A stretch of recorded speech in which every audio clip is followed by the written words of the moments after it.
semua berubah ya. Nah jadi ini training yang akan saya, yang dengan maksud apa training ini, supaya nanti ini kan ada rekaman, supaya nanti Bapak Ibu bisa melakukan training yang sama, bisa mengatakan hal yang sama kepada tim di bawahnya ya. Nah gitu. Nah jadi tidak perlu banyak belajar apapun di bisnis ini. Yang pertama yang harus Bapak Ibu belajar adalah bagaimana menjadi seorang dreamer atau pemimpi ya. Bagaimana caranya kita bisa menjadi seorang dreamer ya.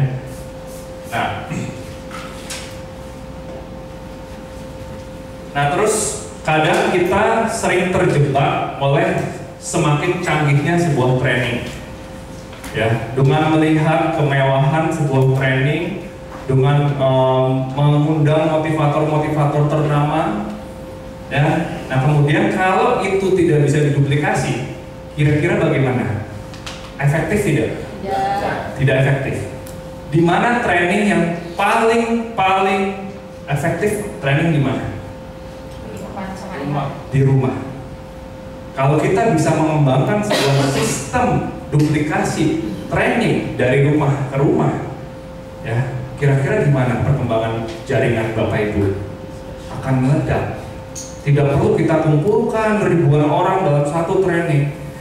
Tapi kalau setiap rumah ada yang training 5 orang, tapi ada 1000 orang yang melakukan, kira-kira kayak gimana?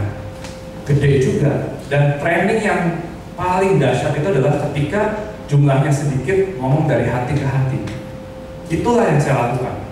Saya lakukan ya training one-on-one training. Itulah saya lebih suka one-on-one dibanding rame-rame. Sebenarnya saya kurang nyaman kalau rame-rame begini kan, karena saya lebih senang bicara dari hati ke hati. Karena apa? Saya jadi tahu kebutuhan mereka, kelemahan mereka di mana, saya jadi lebih tahu, gitu kan. Nah, karena nggak bisa diduplikasi tentang training besar, saya jadi tidak pernah mau bikin training yang besar, ya. Nah, tapi sesungguhnya networking itu adalah bagaimana membuat diri Bapak Ibu ke bawah ribuan diri Bapak Ibu. Bagaimana network yang bagus adalah bagaimana Bunda bisa menciptakan bunda-bunda lainnya di bawah. Kalau Bunda punya 1000 bunda di bawahnya dengan kemampuan yang sama, cara yang sama, duplikasi yang sama, the real Bunda udah pensiun, ya. Bunda udah pensiun, ya kan? Itu sebenarnya networking. Selama kita mengerjakan bisnis network, masih pontang-panting sana sini, kerja sana sini, apa bedanya dengan pekerjaan biasa?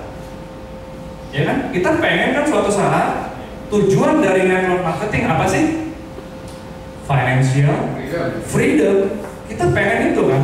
Gak mau kita bekerja sampai ini. Nah makanya kita harus menciptakan sistem duplikasi yang sangat simpel, ya, yang bisa ditiru sampai ke bawah. Nah salah satu yang harus ditiru adalah basic nomor 1 adalah dreams. Bagaimana teman-teman bisa dreams? Nah saya bisa dreams, saya tahu cara mengaplikasikan dreams, saya tahu caranya. Nah dreams ini sangat-sangat kontroversial. Karena percaya nggak? 90% orang tidak percaya dengan mimpi. Percaya nggak? Sekarang teman-teman percaya nggak sama mimpi? Sebelumnya? Sebelumnya tidak? Nggak berani. Ya, kenapa tidak berani bermimpi?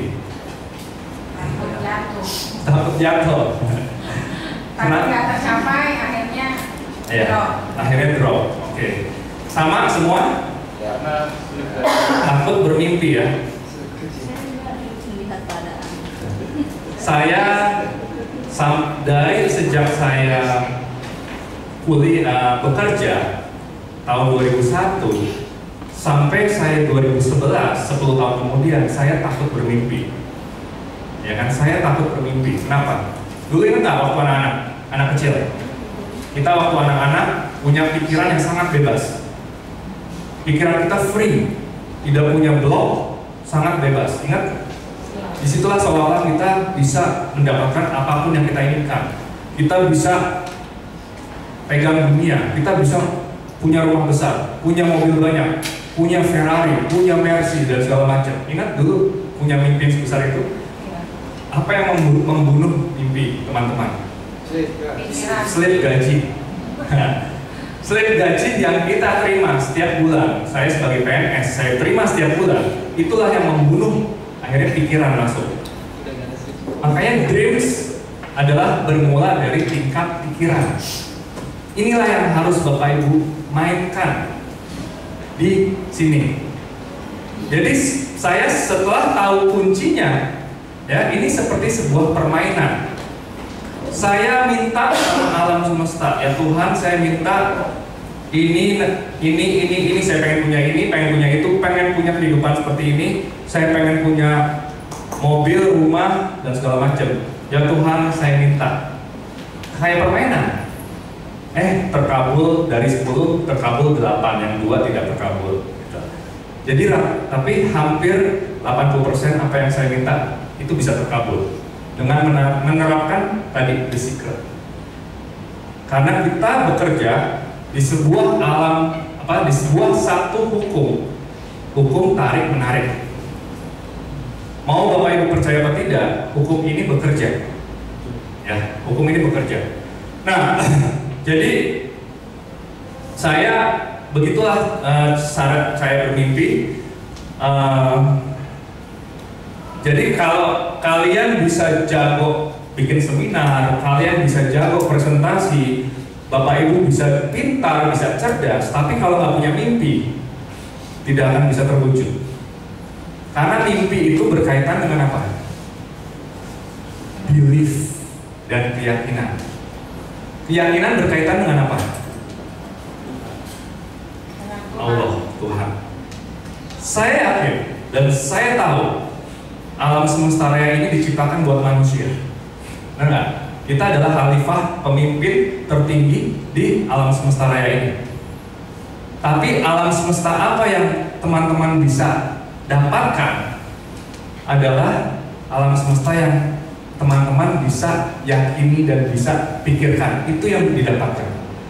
Saya setuju betul bahwa rezeki itu diatur sama Allah atau Tuhan. Saya yakin betul. Tapi saya tambahkan, rezeki yang diatur adalah rezeki yang kita yakini. Ya enggak? Itulah yang diatur. Begitu kita yakin dengan sebuah rezeki 1 miliar per bulan, ya, yang saya lakukan apa? Saya tinggal mengejar ke arah situ. Karena Tuhan akan buka setiap peluang pintu yang ada di depan kita. Kalau kita yakin dengan mimpi dan dreams itu, dan kita bergerak ke arah situ, maka percaya itu akan mengarah pada situ. Ini masalah mindset dan pola pikir. Sekarang 1 miliar per bulan, gede atau kecil? Besar atau kecil? Besar. Besar. Bunda besar. Besar. Siapa yang besar? Saya besar.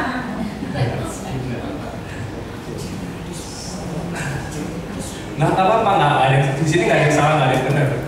Saya besar. Oke. Bagi Bunda 1 miliar per bulan itu udah besar. Ya. Sekarang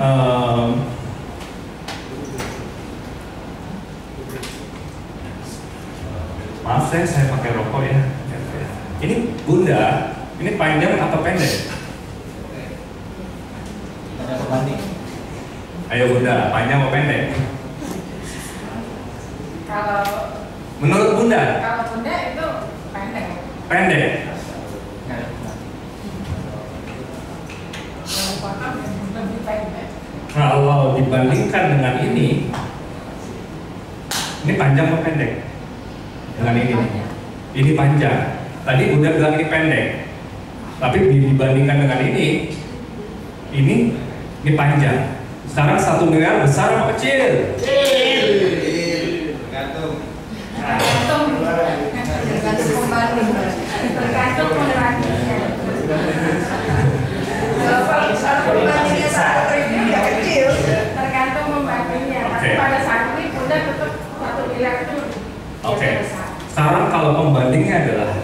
Tuhan, Allah, bagi Tuhan 1 miliar besar atau kecil? Nggak ada apa-apanya. Nggak ada apa-apanya, ya kan? Artinya apa, Bapak Ibu? Artinya saya melihat dunia ini dengan cara berpikirnya Tuhan. Bahwa 1 miliar bagi saya itu adalah sangat-sangat kecil. Hah? Tidak sombong, tidak sombong. Kenapa saya bilang tidak sombong? Itu adalah masalah pilihan. Tidak ada yang salah dengan memilih. Kalau saya bilang saya dapat 1 miliar per bulan, untuk apa? Untuk keselamatan keluarga saya, untuk saya bisa bangun membantu sesama manusia. Menurut saya 1 miliar saya akan dapatkan jika saya bisa menggunakan 1 miliar ini untuk hal yang benar. Karena saya yakin kalau kita ingin dapatkan rezeki, maka kita harus merasa dipantaskan. Tuhan memantaskan kita. Ya, sama kayak ini teman saya nggak datang, namanya Iqbal. Iqbal ini seorang kepala cabang di perusahaan otomotif. Kenapa dia bisa menjadi seorang kepala cabang? Karena dia memantaskan diri. Dia sempat menjadi the best sales Kia nomor 1 se-Indonesia. Dia belajar cara marketing, dia mempelajari segala strategi, dia bangun skill ke dalam, dia benar-benar memantaskan sehingga direktur-direktur merasa oke, kamu naik. Kalau kita ingin dipantaskan oleh Tuhan, yang dilakukan apa? Kita berusaha dengan keras, punya mental yang kuat, kita persisten, konsisten. Kita harus bayar harga yang harus dibayar untuk sukses. Nggak ada yang namanya sukses itu mudah. Nggak ada jalan instan menuju sukses. Kita harus siap kecewa. Kita harus siap menangis. Jangan sampai tangisan dan kekecewaan kita dan merasa sakit kita ujungnya adalah kegagalan. Jadikan tangisan kita, kekecewaan kita sebagai bagian dari kesuksesan kita. Ya, itu kita harus kuat bertahan di proses. Jangan pernah berpikir hasil. Kenapa kita mau diperbudak oleh uang? Emang uang tujuan kita? Ya. Sekarang uang terbuat dari apa? Kertas dari mana? Pohon tumbuh di mana? Tanah, bumi. Yang menjadi pemimpin bumi siapa? Manusia. Kenapa kita harus takut sama uang? Nah, yang membuat akhirnya pikiran-pikiran kita ya menjadi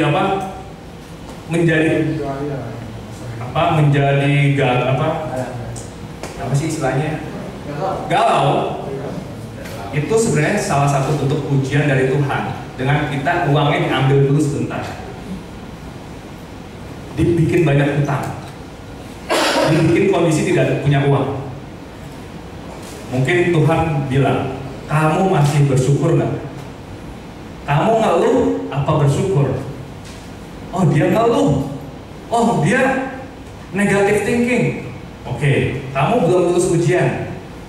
Saya uji lagi ya dengan tidak ada uang. Akhirnya, oh dia masih ngeluh. Oh dia masih galau. Oke, saya uji lagi dengan tidak ada uang. Terus lama-lama hidupnya penuh dengan ketiadaan uang. Gimana cara bisa ke situ? Oke, sekarang pikiran yang kita punya, yang mengelola atau yang punya hak untuk kita bisa berpikir siapa Bunda? Kita sendiri punya kemampuan untuk memilih apa yang kita pikirkan. Orang yang berpikir dia akan gagal dan orang yang berpikir dia bisa berhasil sama-sama benar. Kita mau berpikir di mana? Ya, itu kan pilihan kita. Makanya saya selalu bilang sama diri saya adalah tuan dari pikiran saya sendiri. Saya tidak mau dipengaruhi oleh pikiran ini. Ini yang saya kendalikan. Dan kita tidak bisa berpikir negatif sekaligus berpikir positif. Dan sebaliknya itu juga. Kalau kita berpikir positif, kita nggak akan bisa berpikir negatif. Jadi pilihan. Jadi apapun situasi seburuk-buruknya kehidupan saya, saya selalu bersyukur dengan apa yang saya miliki. Saya cinta dengan kehidupan. Jadi kalau saya sudah cinta dengan kehidupan, masalah seberat apapun, ya, nggak terasa. Jadi saya jadikan hati saya ini hamba. Dan ingat selalu, saya ngomong begini sama Pak Ustadz, saya dipikir Pak Ustadz waktu itu. Padahal saya bukan Ustadz ya. Saya pernah ketemu dengan timnya Mas Heru waktu itu, Pak Ustadz ya. Saya kasih pemahaman seperti ini, Pak Ustadz pengen beli mesin. Habis itu Pak Ustadznya bertanya, Mas Denny, saya takut nih mau beli mesin. Kenapa Pak Ustadz? Ya saya takut nggak bisa, saya takut gagal. Akhirnya dia sempat nggak mau beli ya, karena dia saya takut gagal. Saya bilang, Pak Ustadz, harusnya saya belajar sama Pak Ustadz. Pak Ustadz percaya dengan Tuhan, percaya. Kalau Pak Ustadz menemukan Tuhan di hati Pak Ustadz akan takut kan? Kalau saya tidak pernah akan takut ketika Tuhan ada di hati saya, Pak Ustadz. langsung akhirnya onside otaknya. Makanya saya suka dibilang kayak Pak Ustadz, padahal saya bukan Ustadz, bukan. Saya hanya paham dengan kata hati saya, inilah yang harus saya ceritakan, inilah yang saya rasakan. Ya. Jadi ketika masuk pikiran galau, itu yang harus segera disingkirkan dan ganti dengan pikiran yang positif. Semudah itu memang tidak mudah, maka harus dilatih. Nanti saya akan membuat latihannya. Bagaimana kita membangun dreams kita.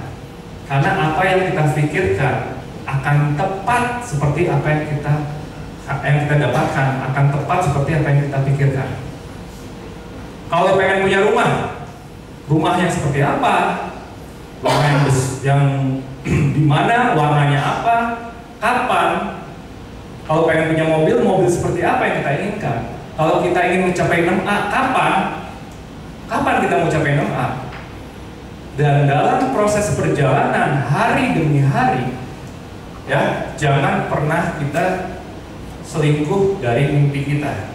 Harus setia sama mimpi kita, seburuk apapun yang terjadi di lapangan. Karena itu cuma kita nggak akan pernah tahu, kan? Kita tidak akan pernah tahu Tuhan itu punya cara seperti apa. Kadang-kadang caranya unik.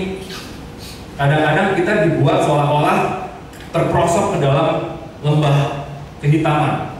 Terkadang kita seperti dikasih dengan berjibun masalah. Ya, padahal sebenarnya cuma menguji, mimpi kita diuji. Jadi begitu nanti Bapak Ibu saya ajarkan tentang cara meyakini, cara belief, cara mimpi. Pertama kali yang akan Bapak Ibu rasakan adalah keyakinan itu akan diuji. Dengan apa? Dengan ya macam-macam. Ada ditolak, ada ketemu orang yang galak, ada macam-macam. Tapi begitu Bapak Ibu tetap setia sama mimpi, tetap yakin sama Tuhan, tidak berprasangka buruk bahwa saya diberikan masalah sebagai apa? Sebagai kado terindah dari Allah buat saya. Untuk menjadikan apa? Untuk menjadikan saya lebih kuat.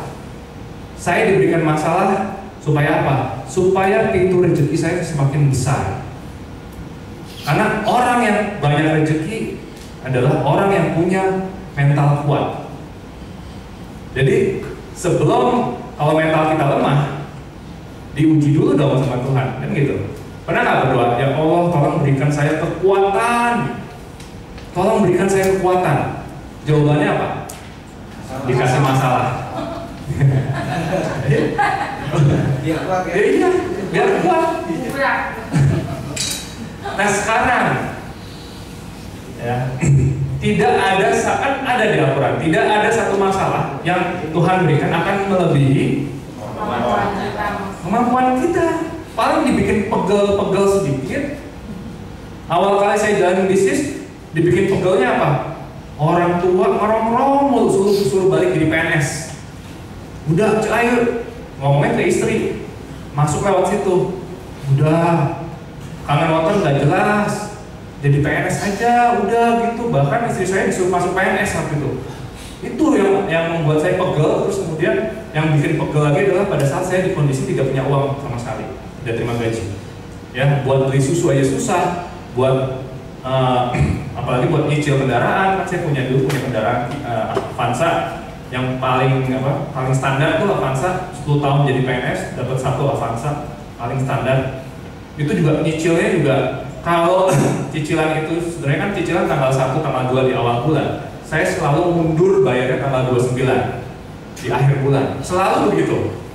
Karena untuk ini yang buat cicilan di awal bulan buat nutupin hal lain, sehingga saya mundur selalu begitu. Itu saya dibikin pegel sedikit, sama dibikin was-was dengan rasa ketakutan. Kenapa? Karena istri saya lagi hamil 3 bulan saat saya keluar dari PNS. Jadi bisa bayangkan nggak kalau Bapak Ibu di dalam situasi tersebut, ya, apa yang Bapak Ibu rasakan? Kalau saya tidak punya kekuatan belief dan keyakinan, maka kemungkinan saya mau bunuh diri aja dengan menghadapi berbagai macam tantangan dan kendala yang saya hadapi.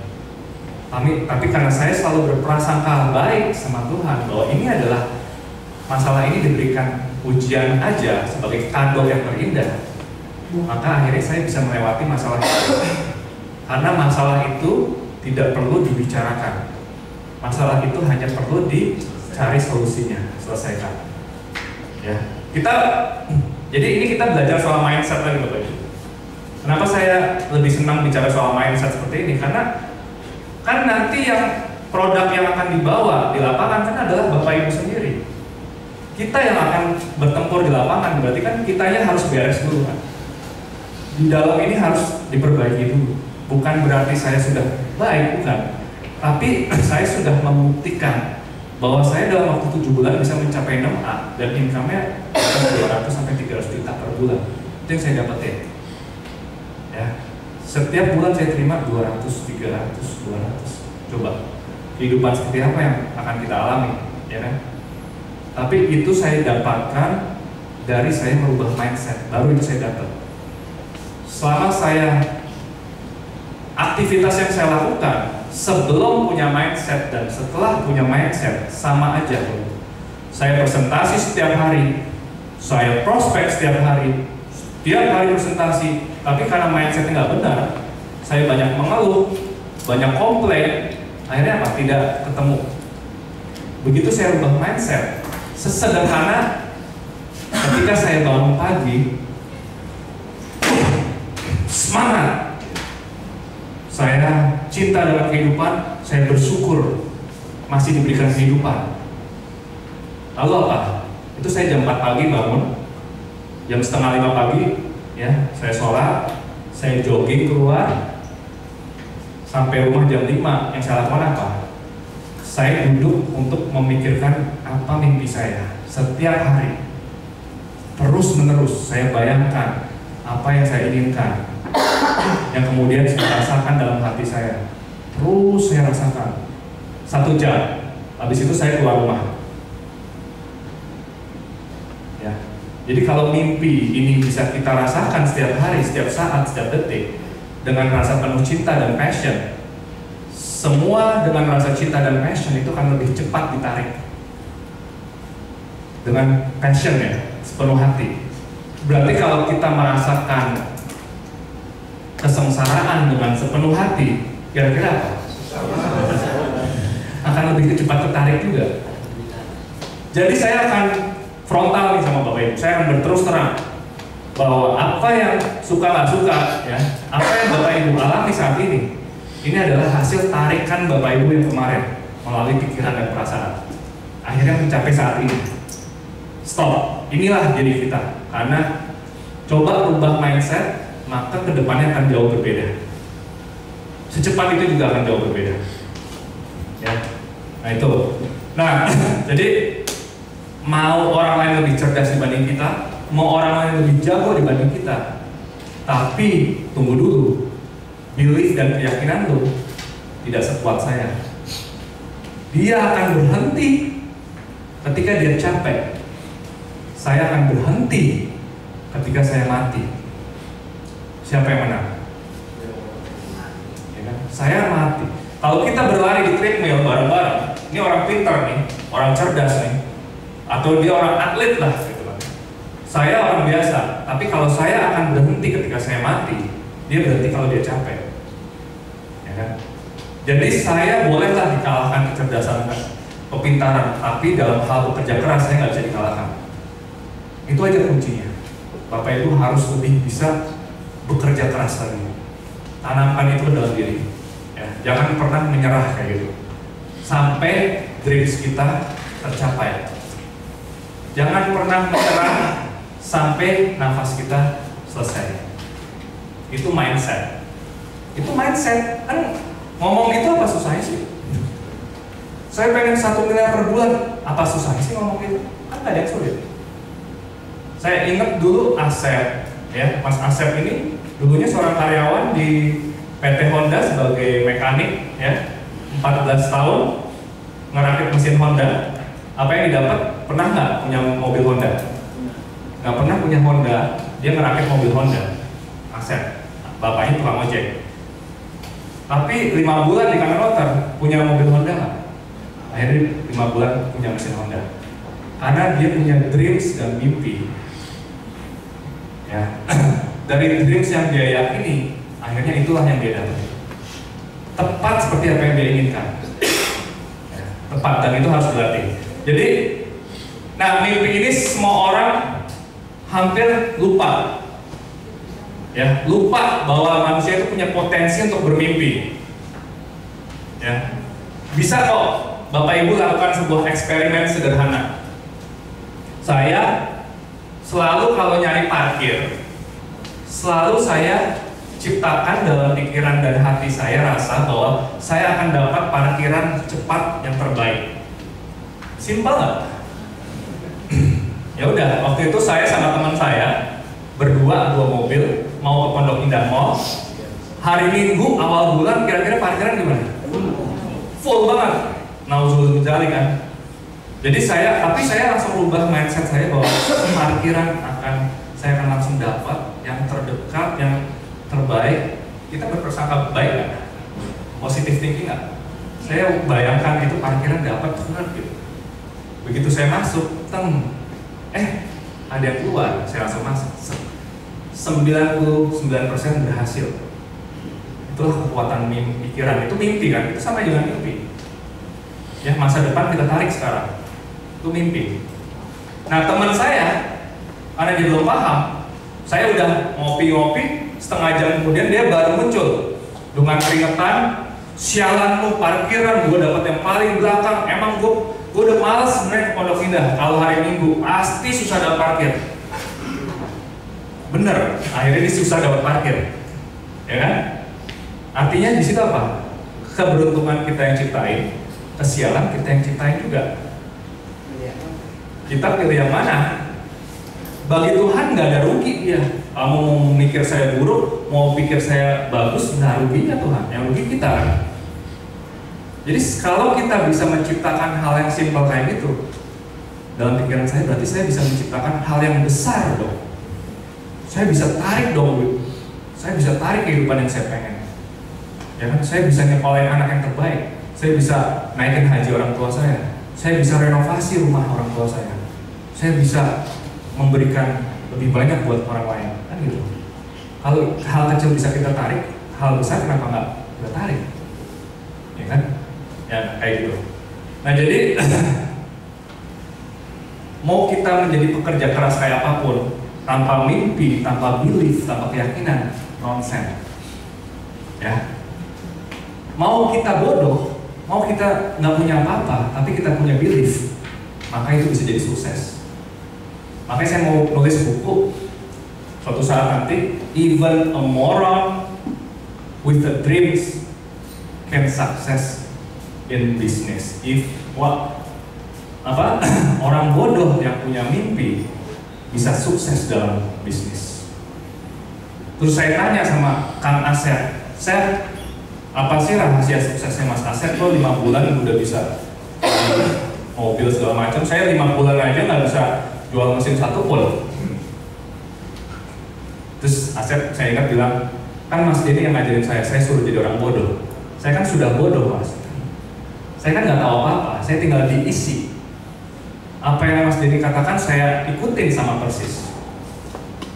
Jadi disitulah saya belajar dari Asep. Wah, saya berarti harus menjadi orang bodoh lagi. Ya, saya harus mulai menjadi orang bodoh yang apa? Yang mempercayai mimpi.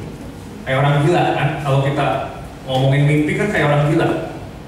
Karena 95% orang sudah tidak percaya mimpi.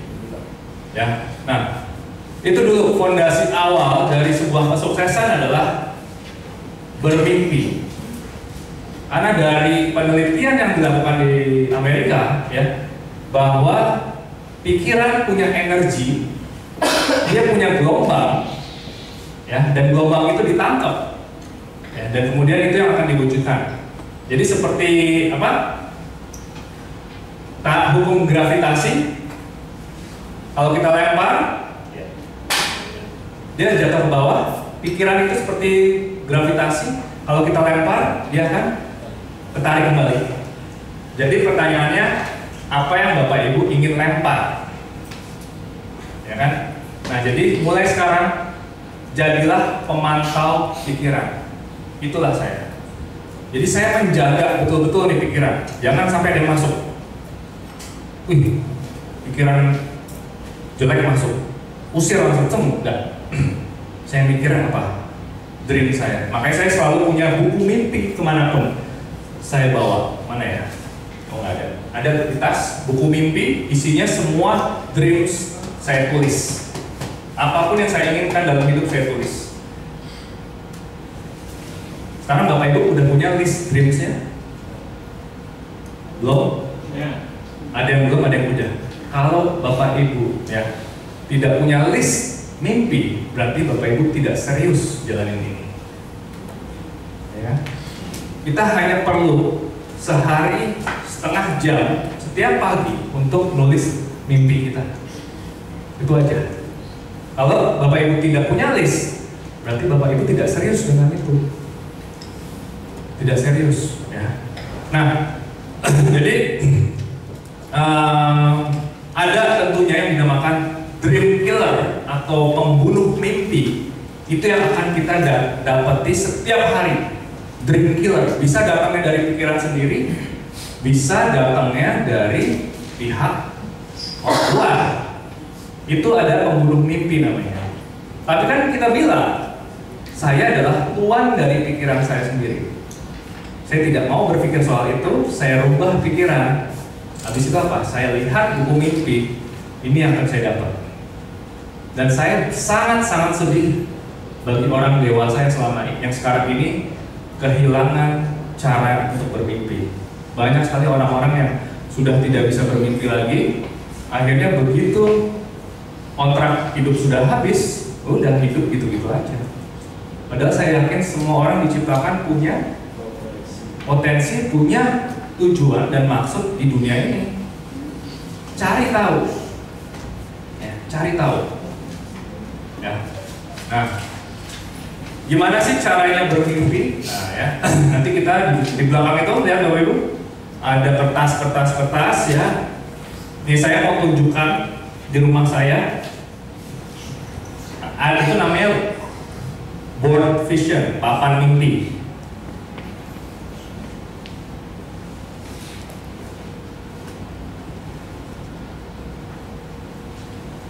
Nah, itu saya tempel di kamar tidur. Istri saya nempel, ya. Dan kita memandangi ini setiap hari dengan penuh ceria. Jadi saya bangun nggak pernah bete, nggak pernah galau. Kayaknya, wah enak banget nih.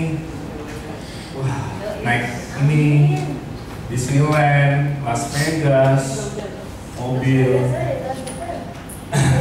Ya. Itu benar-benar saya terapkan. Ya. Jadi setiap pagi inilah yang saya pikirkan, daripada saya mikirin utang, daripada saya mikirin masalah. Toh problem dan masalah itu akan selesai dengan seiringnya waktu. Kalau kita percaya, solusinya akan datang dengan sendirinya. Asal kita positive thinking terhadap masalah tersebut. Gitu. Jadi kalau Bapak Ibu masih komplain dan masih mengeluh dengan segala sesuatu, berarti itu untuk bermimpi udah gugur. Karena gini,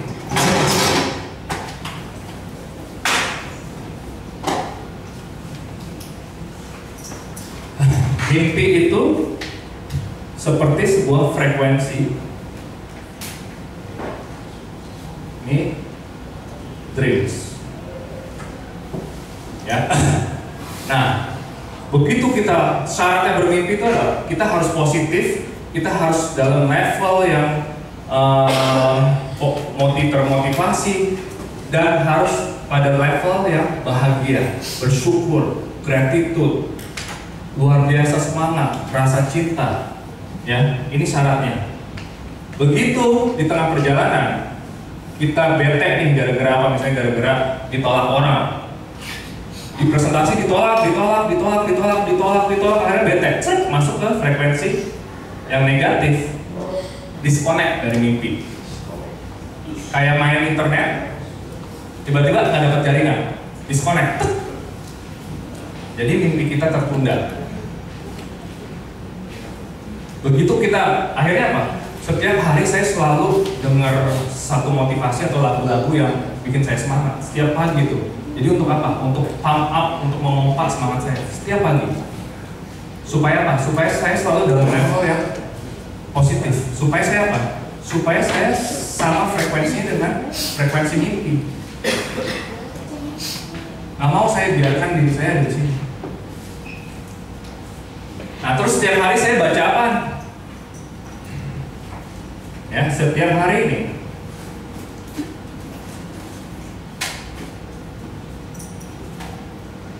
menjadi kayak ala Steve Jobs, macam-macam saya beli buku. Quantum Ikhlas,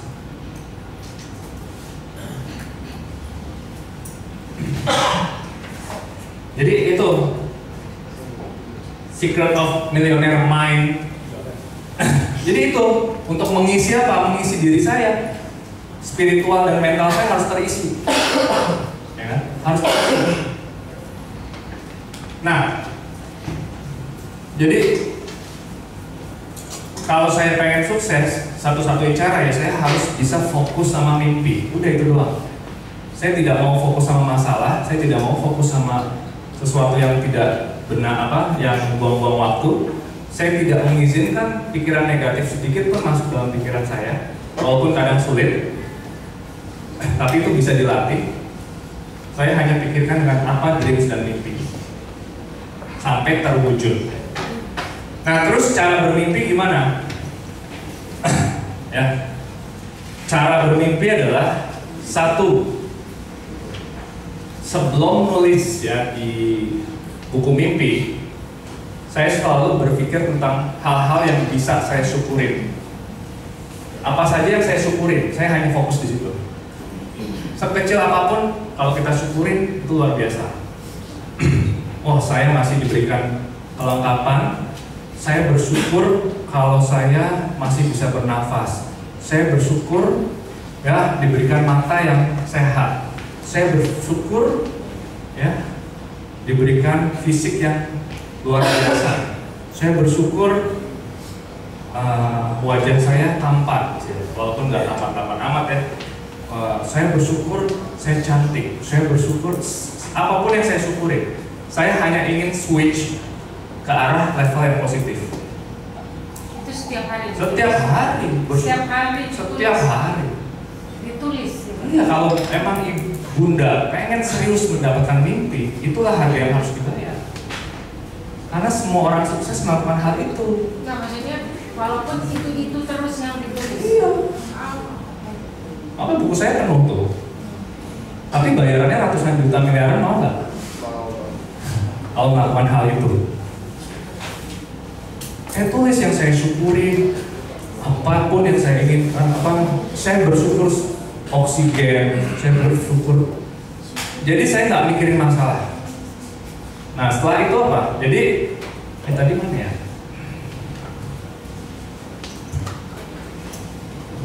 Oh nih. Jadi saya sediakan 5 menit pertama ini untuk bersyukur. Tapi saya sih seringnya nulis. Tapi kalau kadang lagi males, saya cuma pikirin doang. Saya pikirin aja apa yang saya syukurin. Oke. Nah yang kedua, ini yang pertama.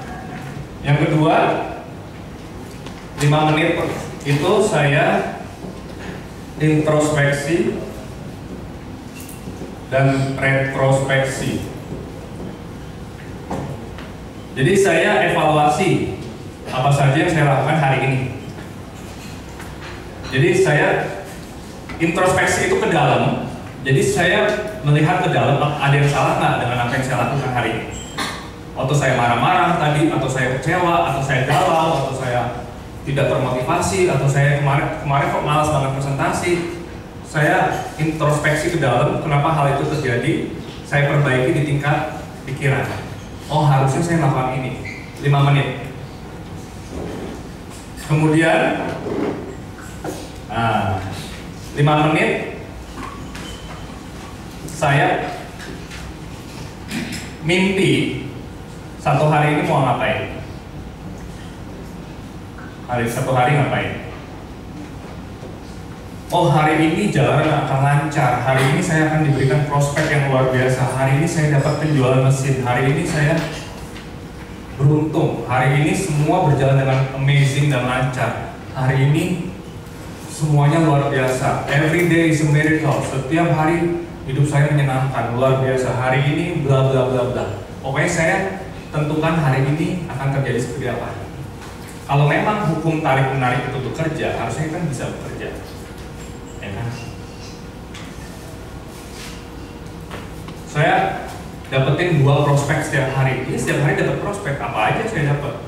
Dari supir taksi, dari satpam, dari lagi nunggu di bank, banyak sekali saya dapat prospek. Ya. Satu hari ngapain? Nah ini namanya. Terus kemudian keempat, 5 menit itu 7 hari ke depan.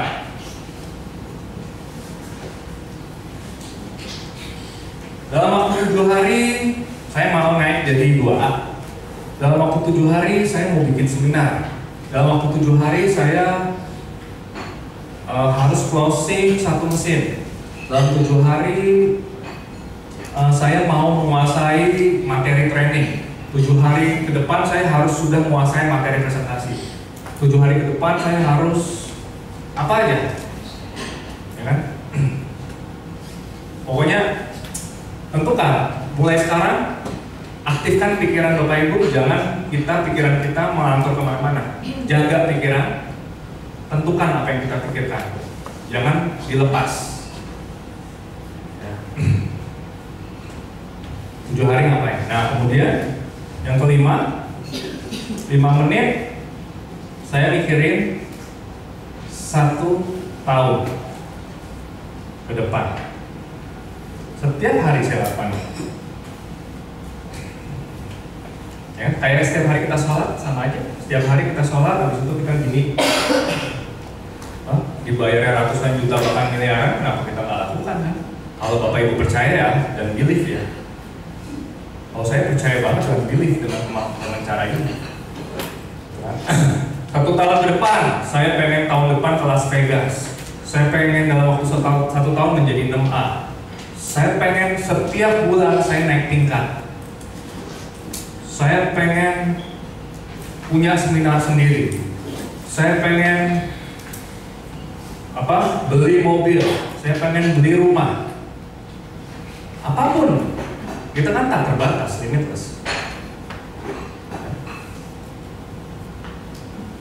Oke, 1 tahun ke depan. Ini mungkin sifatnya materi, ya, sifatnya materi, uang dan segala macam. It's okay, nggak ada yang salah kok. Kita meminta apapun yang kita inginkan kan, tidak ada benar, tidak ada salah kan. Makanya kan Soekarno bilang, gantungkanlah cita-citamu setinggi langit. Kalau kamu terjatuh, ada di bintang-bintang. Ya, mimpi 1 miliar, dapatnya 500 juta, ya not bad lah gitu kan. Jadi setinggi-tingginya bermimpi. Terus ke-6, 5 menit mimpi bahwa 5 tahun ke depan Saya akan juara 1 tingkat Asia Pasifik. Saya akan terbebas secara finansial. Saya akan menjadi nomor 1 Enagic Indonesia tahun sekian.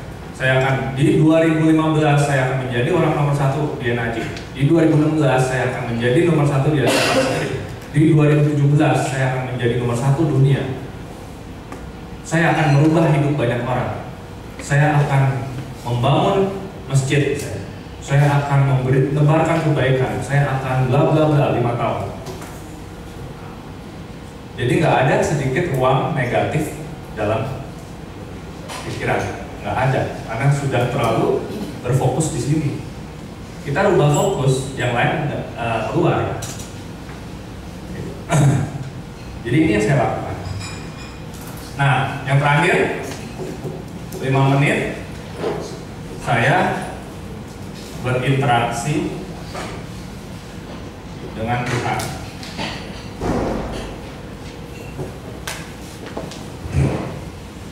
Saya berdoa di situ. Saya merasa kecil, saya merasa tidak ada apa-apa. Ya, saya butuh bantuan Allah yang Maha Kuasa dalam menjalankan ini. Saya tidak bisa sendirian. Disitulah saya emptikan. Benar-benar saya turunkan ego bahwa semua terjadi karena kehendak Allah Tuhan. Itu yang saya lakukan setiap hari. Itu aja. Simple, it's simple. Bagaimana caranya untuk mencapai ini semua? Saya nggak perlu tahu. Memang manusia tidak disuruh tahu cari caranya. Kita hanya disuruh meyakini itu sudah terjadi. Ya? Berapa? 35 menit ya? Total. Ya, setengah jam. Jadi mulai dari sekarang investasikan waktu untuk Bapak Ibu sendiri ke dalam. Sebenarnya nggak usah cari keluar, cari ke dalam. Ini saya lakukan setengah jam setiap hari, ya kan? Itu dilakukan begitu bangun tidur atau mengerjakan sesuatu dulu atau gimana kalau saya biasanya bangun tidur, yang saya lakukan pertama kali tentunya kalau udah masuk waktu sholat dulu. Habis itu saya hirup udara pagi dulu, keluar, saya lihat-lihat. Jadi saya kayak lagi menarik energi alam, saya lagi narik. Jadi saya mencoba untuk mensyukuri semuanya aja. Sampai akhirnya saya dapat momennya, saya merenung, saya lakukan ini. Tahu yang melakukan ini siapa? Bill Gates lakukan ini, Steve Jobs lakukan ini, semua lakukan hal ini. Dia punya, bahkan kalau Bill Gates kesukaannya adalah memikirkan ini di kolam renang sambil gitu. Kalau Steve Jobs dia punya kamar khusus, ya nggak boleh diganggu juga, hanya buat ini.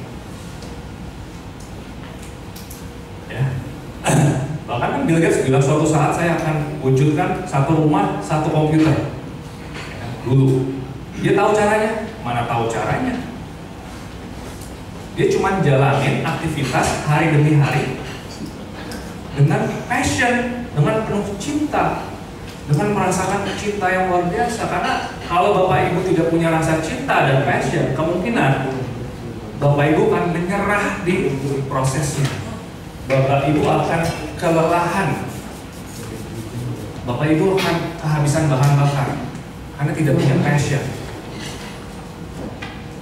Sekarang Bunda punya anak. Berapa? 4 orang. Sehat? Sehat semua.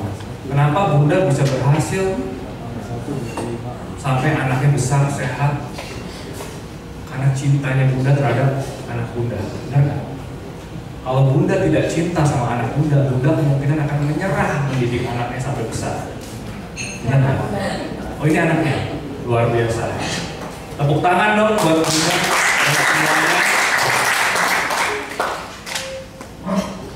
Jadi kan terlihat Bunda karena sebuah rasa cinta akhirnya bisa mendidik anak yang dimana pekerjaan itu adalah yang luar biasa sulit, dimana laki-laki dimanapun tidak bisa lakukan itu. Tapi Bunda berhasil karena kekuatan cinta. Kalau tidak pakai cinta dan tidak punya harapan dan dreams, nggak akan berhasil. Gantiin popok, ngasih ASI, bangun tengah malam, ya kan? Lagi sakit dirawat, laki-laki manapun tidak bisa lakukan. Tapi seorang ibu, dia punya power dan kekuatan, dia punya cinta dan punya harapan. Ya, tadi Bunda nanya tadi kan waktunya itu balik lagi. Ya seperti Mas Denny tahu kan kalau ibu-ibu itu kan pagi-pagi itu pasti ngurusin anaknya dulu. Nah, apakah waktu yang paling tepat itu kita menyelesaikan dulu? Nah, baru kan kayak tadi kan Mas Denny bilang kalau Steve Jobs itu kan dia sampai di kamar sendirian gitu kan, nggak mau diganggu gitu. Jadi itu waktu itu nggak menentukan gitu ya. Yang bagus itu sebenarnya pagi hari sih. Tapi kalau memang udah agak telat ya luangkan waktu. Bisa sebelum tidur Mas. Aku tambahin sedikit. Iya boleh. Oke, sebenarnya waktu yang paling bagus itu ketika kita rileks. Kenapa aku bilang gitu? Karena ketika kita rileks, gelombang otaknya itu bekerjanya itu lebih lambat. Masuk ke gelombang alfa. Ketika masuk ke gelombang alfa, kita mau menanamkan. Ini kan seperti program ya sebenarnya. Kita mau apa, mau dreams apa, mau apa gitu. Itu bisa masuk. Tapi memang perlu diulang. Kenapa perlu diulang? Karena biar kitanya sendiri juga yakin satu. Karena perlu keyakinan untuk berhasil itu perlu keyakinan. Ya betul. Setuju. Mau malam, tapi paling bagus sebenarnya ketika kita bangun tidur. 2/3 malam, makanya kita disuruh salat subuh.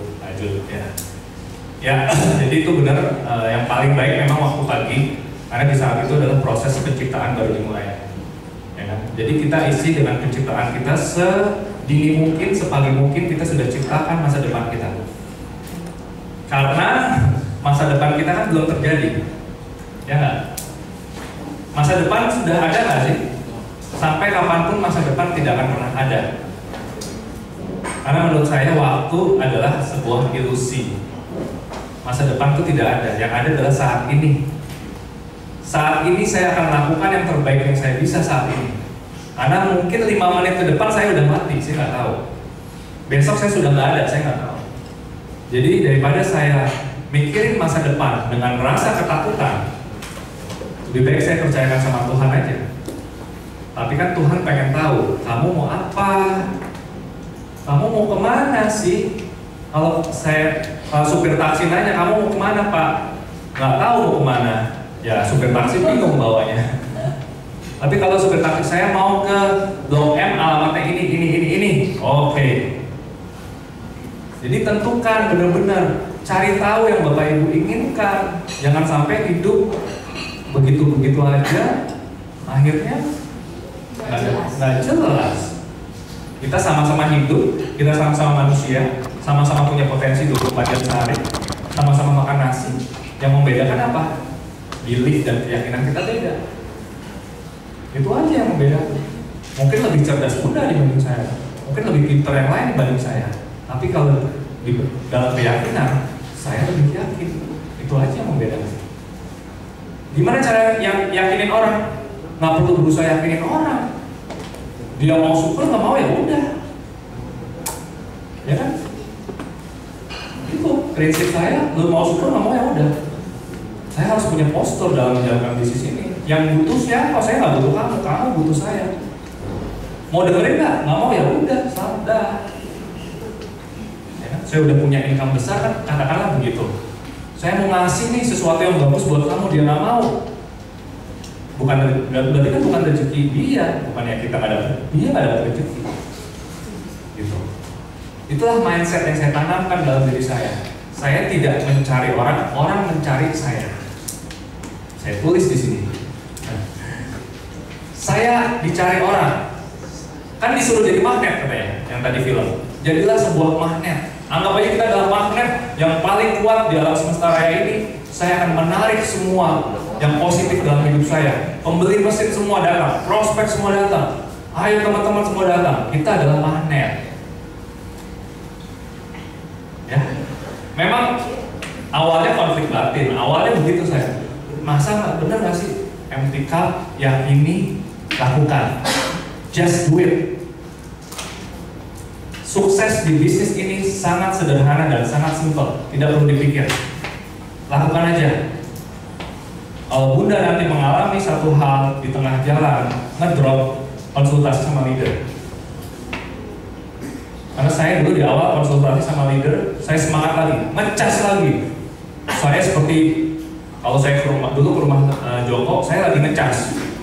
Wah, langsung semangat lagi. Saya kuat, ngedrop lagi, saya ngecas lagi. Wah, semangat lagi. Terus saya berpikir, Joko ngecas sama siapa deh? Dia ngecasnya sama siapa si Joko ini? Coba, Libertus jauh di Batam. Dia ngecas sama siapa? Ternyata dia udah punya channel ke sana. Jadi dalam hidup dia selalu ngecas. Karena dia punya satu mimpi yang dia ingin wujudkan. Dia punya satu dreams yang benar-benar dia harus fight. Dia nggak pernah mau drop. Ada orang namanya, ada yang drop say, baru ini dikit nggak drop, ini dikit nggak drop. Jangan begitu. Akhirnya apa? Oh, saya belajar. Yang saya duplikasi dari seorang Joko adalah bukan apa yang dia katakan, bukan apa yang saya training di dia, tapi saya cari tahu, Jok kalau pagi itu ngapain sih? Jok kalau malam itu ngapain sih? Oh, gua kalau pagi nonton video pidatonya Barack Obama, nonton pidatonya Soekarno, gua untuk mompa semangat gue. Oh gitu, oke gue ikutin. Kalau malam gua ngapain sih? Oh, kalau malam gue nonton video lagi, belajar segala macam. Oh, ini ternyata aktivitasnya itu. Saya pelajari, oh berarti hal-hal yang tidak terlihat, saya ini kan Bapak Ibu tidak tahu apa yang saya lakukan semalam. Tadi pagi nggak tahu kan, ini kan saya lagi beberin apa yang saya lakukan. Jadi sebelum kita bicara keluar, kita masuk ke dalam dulu. Kita beresin dulu, secara spiritual kita beresin. Mental, spiritual harus terisi di situ supaya kita hidup. Live to the fullest, hidup sampai sepenuhnya kita cinta dalam hidup. Mungkin udah jam segini ya. Nah, kita apa dulu? Break dulu, ya. Kita break. Selamat menikmati break. Terima kasih atas waktunya. Assalamualaikum warahmatullahi wabarakatuh.